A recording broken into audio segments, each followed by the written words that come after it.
welcome to the Tomcat Chronicles, episode about 15-ish, give or take two. Got a special report today. This video maybe is a little different. I might not even post it depending on how it comes out, just because I am filming this on my laptop, or my tablet. But had to get a special report out here. There's some things going on. Biggest thing going on right now here in my state of Arizona is the Red for Ed teacher walkout. The first thing I want to say is that they're calling it a walkout because the teachers and, students technically, I guess, too, are walking out. But if you look at the actual way this is being done, it's a strike. The teachers are basically going on strike. Now, the reason they call it a walkout is because most of the time a strike has a certain amount of days that they're willing to not go back to work until the demands have been met. And because of that, it's technically a walkout. It can be called a walkout. But just know that it's actually supposed to be called a strike. I mean, they're on strike. They're not working. My son's not at school today because there are no teachers or staff at the school. And before I go on to, I want to say that I totally support the Red for Ed movement. I think it's justified. Teachers should be making more money, and really all they're asking for is a 20% pay increase. To me, 20% pay increase for Arizona teachers is not too much to ask for. Arizona teachers do make over $39,000 a year, which is nothing to scoff at or nothing to say, it's nothing to be ungrateful for, that's for sure. Okay, so teachers aren't exactly starving like they're putting it out there, but and if you watch any kind of YouTube video or any kind of news report on this, one thing every teacher I've heard so far say is they've never been in a fully funded classroom. I'm going to repeat that. Never been in a fully funded classroom. There was a teacher, and I wish I could remember her name, but she was saying she's never been in a fully funded classroom. That's ridiculous. That's sad. That is really sad that we live in a first world country. We got billions and billions. Every year we put more billions onto the military budget. Yet we don't have enough to teach our children how to be proper humans and live in a well-respected society in a manner that everybody can be proud of.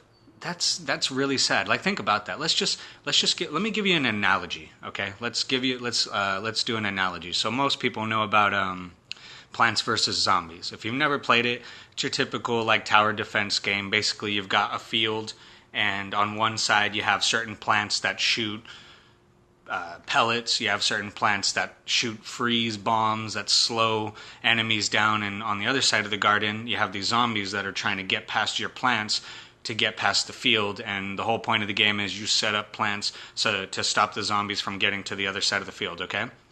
Now let's take these plants and let's say that these are our schools, okay? So what if I told you, okay, so I don't have enough money to make these plants better fighting plants. Just don't have enough, man. Sorry. Budget says we don't have enough to make these plants better plants, and they don't even know how to really be garden plants because we just don't have enough money to teach them. But I do have enough money to give them weapons. In fact, I got so much money, if they already got a weapon, you know what? Here's another one. Another M16 for you. Another rocket launcher for you. Another fucking carpet bomb for you. That's basically what it's like. And all I have to say is, let's think about, and again, I know I'm kind of making this analogy a little out there because it's about a game, but let's just say, what's going to happen to these plants that have 3 M16s waiting on them, yet they don't have enough money to get an education and learn how to do math or learn how to do, science. Think about how vital science is. See, we all think I took earth science. It's not that big of a deal. Most everybody knows about it. But then it's if you don't know about science, how are you even going to water your plants? I mean, you might know how plants work, you might know how gardening works, so you know you have to water them. But again, if you don't think about it, if you don't use science, you're going to say, oh, well, they need water, so just shoot the water right into the fucking middle of the plant and hope that it just grows and it's fine.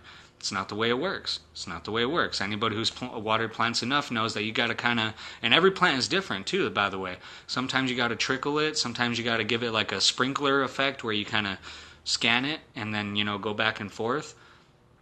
I mean, again, it's just going back to the analogy, our students or our plants aren't going to be the plants and people that we expect them to be because they're not getting a good enough education, especially here in Arizona. The U.S. overall, the education system is broken and kind of messed up. You know what? Actually, I'm going to take that back. I don't think it's broken. I think it could use a lot of improvements, And one big thing with schools, especially public education here in America, is that we use the one-size-fits-all effect, meaning, oh, it doesn't matter if they're whatever, they're from a different country or whatever. Just put them in public school. It's one-size-fits-all. It'll work for everybody. Work for that guy.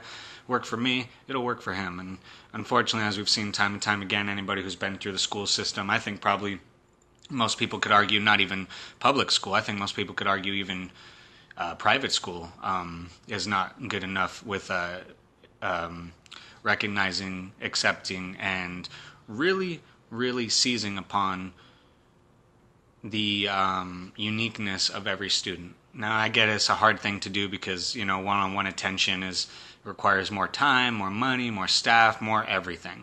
But I can tell you that as a parent of a child who's on the autism spectrum, one-on-one attention or, teacher to student attention makes a difference, a huge difference. Some students more than others, and that's the way it goes. I think that's with anything.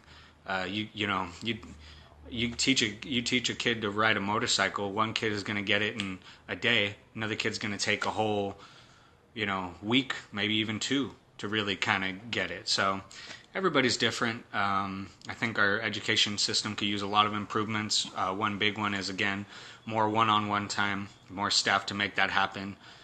Again, whatever it takes. I just don't see, and this is one thing too, I've always been like an advocate of, or one idea, and again, I'm not an economist, I'm not some expert, okay, so, take it for what it is, but whatever we're deciding, so we have the military budget, we have the education budget, whatever the politicians want to take and say, okay, we want to put a roundabout number. We want to put $5 billion this year extra onto the military budget, okay? So whatever the military budget is, the politicians want to add $5 billion to it.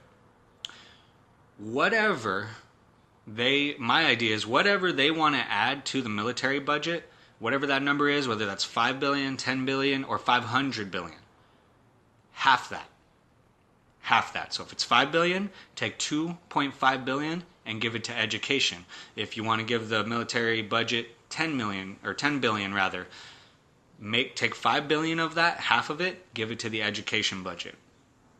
Just for a few years. It couldn't hurt much. I'm telling you, I understand there's a lot of people hearing this right now like, oh, you don't understand the intricacies of military and, geopolitical power struggles and politics. I do, all right? Now, I may not understand it as well as you if you're listening to this, but I do understand it. And what I'm trying to say is we already have the greatest military in the world. We already have the most advanced, most oh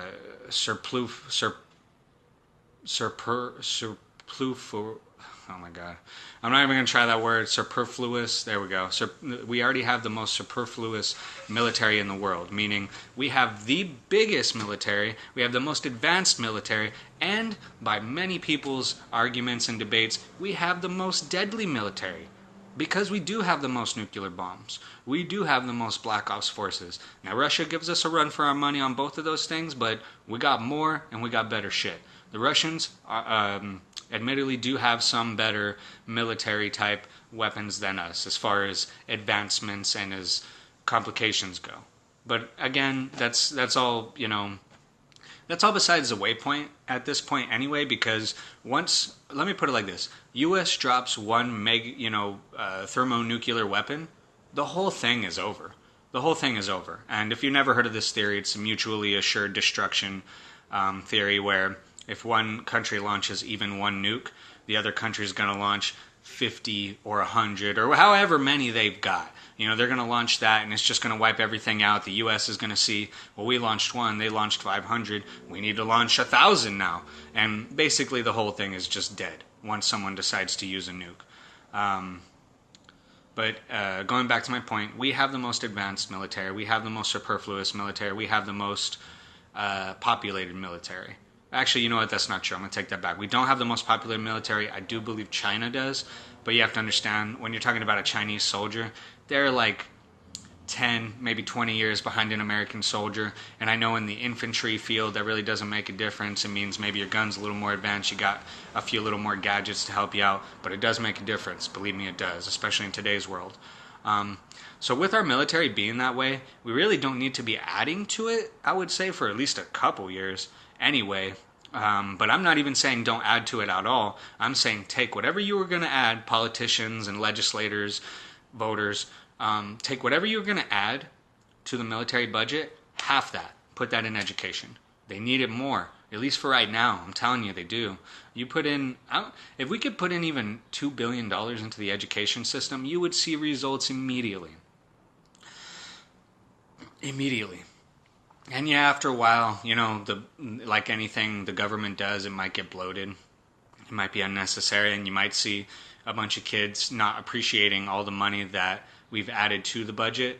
But it's worth a try, everyone. It really is. It's worth a try. And again, you look at us on the world stage as far as education goes. We're number one. We're falling. But we've already been behind for quite a while. I think since the 70s, our education system has put American students behind the ball as far as standards and the levels of knowledge that they come out of school with. So definitely something needs to be fixed there. We're focusing way too much on military might and that type of stuff. America's a badass. There's no denying that. I think anywhere you go in the world, people are willing to say America's a badass that you don't want to fuck with. We need to start saying America's a smart motherfucker that you don't want to fuck with. And some people might say that already. Some people might say that, you know, they're intelligent and you don't want to fuck with them because of that. But either way, you know, wanted to get my thoughts on here about the Red for Ed. I love what the teachers are doing. I hope we can see more of it. $39,000 a year is quite a bit, and if I was making that, I'd be more than happy, especially considering I only make like $23,000 a year right now, to give you a ballpark idea. But they're teachers. They're fucking teachers. They're teaching your kids how to be better. A teacher taught you how to be better. A teacher taught you how to be yourself, and we need to realize that they have a very important job, probably, most definitely, arguably, the most important job.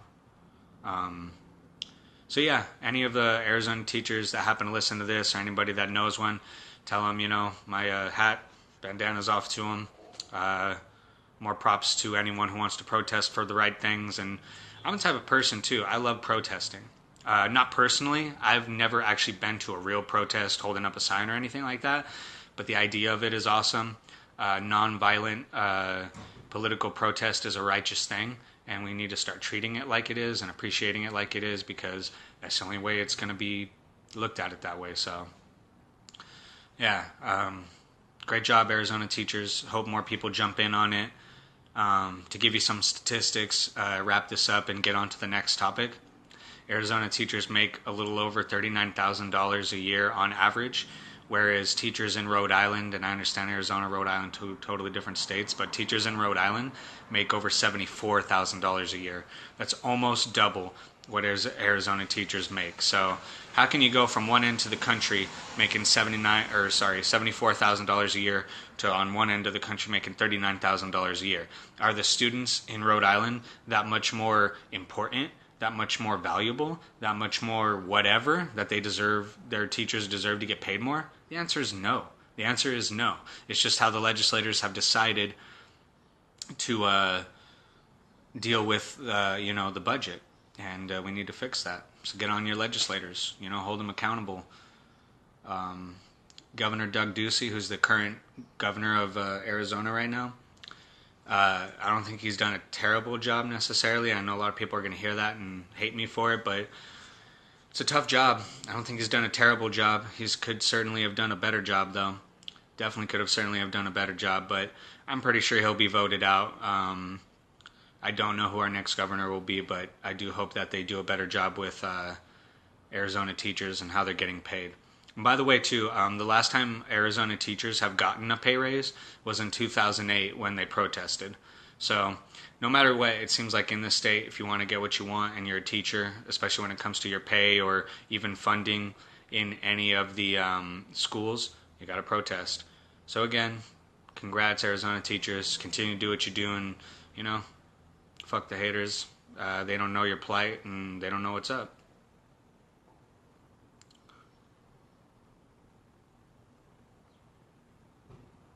So I'm getting some questions on the live feed here from Mizzy. Marijuana faculty around the valley giving their share. Well, as far as taxes, if that's what you're asking about, I think that's what you're asking about. Marijuana is heavily taxed. Here in Arizona, the tax rate is actually, I'm not 100% sure about the tax rate here in Arizona. I know no matter where you go here in America, marijuana is heavily taxed. In fact, in Colorado, where marijuana is recreationally legal, meaning you can go to pretty much any store and buy it or buy it on the street, and pretty much that's like an okay thing. The tax rate is over 150% what it normally would be. So whatever you're paying for weed, you're paying more than double that because of taxes. Now, because of that, their Colorado's taxes have been insane. It's almost mind-boggling how much they're getting from the taxes they're making off of, especially recreational marijuana. So, I'd have to say that anybody buying marijuana, they're probably paying their fair share. If you live in a state where it's recreationally legal, you're definitely paying your fair share because that's part of how they got it across the ballot to be legalized. Is they said we can just tax the shit out of it. So yeah, I'd say if you're buying marijuana, you're definitely paying your share. Mizzy also asked, what is your point for Arizona spending more on prison faculties? Prison faculties, that's a tough one. I don't know how much more they're spending on prison faculties, but I can say that prison faculties, I actually have friends that work in prisons, and they'll tell you the same thing. They're understaffed, they're underpaid. They're doing the best they can with what they got, just like anywhere else, but they're definitely understaffed. That's the one big thing.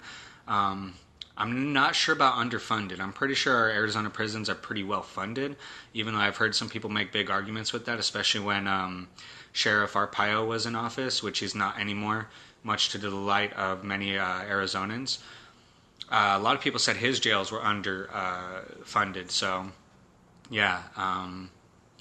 Not sure about that one. Like I said, I have friends. I'll have to ask about what they get paid. As far as what I think ethically about Arizona paying prisons more and not our schools more. I mean, again, it just goes back to the whole thing of it's sad. It's sad that we just. I don't know. I don't know if it's blinders. I don't know if it's ignorance. I don't know if it's willing ignorance. It might be willing ignorance that we Arizonans have done to ourselves, where we think that it's okay to pay. Well, you know what? Actually, I want to take that back. It's not Arizonans as a whole. It's the legislators here in Arizona, the politicians. I don't know how they got it kind of twisted in their head, where they think that, pay the prison more, pay the warriors more, but don't pay the teachers more. Just doesn't make sense to me. And it's something that we definitely need to think about fixing. Definitely think we need to think about getting around where we need to fix that and make it better. I mean, at the end of the day, if our generation, I don't know how old everyone is listening to this, but I'm 29, almost 30. If our generation come through and get education, more funding, it would have been worthwhile. I mean, that's a worthy cause. Our students and our teachers need more money. And not even, maybe, I could even see the argument where maybe teachers don't need a pay raise, but we need to put more funding into our schools. I could see that. If you go to Japan, if you go to any other country, that's a first world country pretty much, the funding is just better. I mean, kids have their own laptops provided by the schools.